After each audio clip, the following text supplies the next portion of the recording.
స్వయంభువుగా వెలసిన భైరవునికి భక్తులు ముందుగా మోకాలి వద్ద పూజ చేస్తారు. తదుపరి పై అంతస్తు నుండి అభిషేకం జరుపుతారు.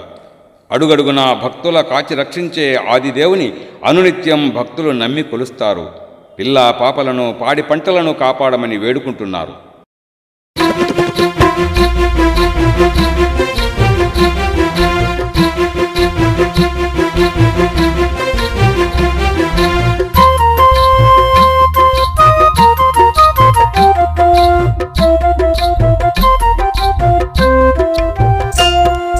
మోహనాద్రిపై వెలసిన మోహన రూపా, మోహిని కుమార మోపూరి భైరవా.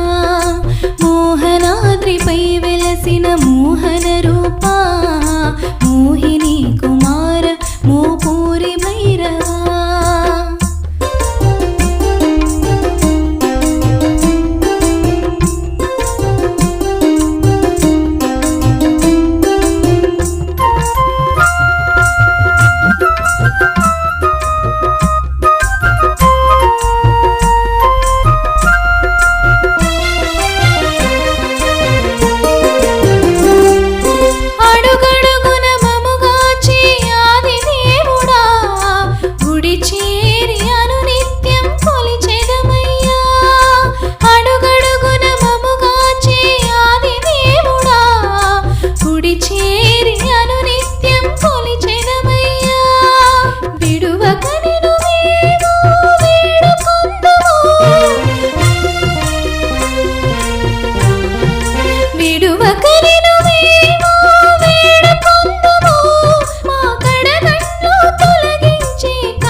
మోహనాద్రిపై వెలసిన మోహన రూపా,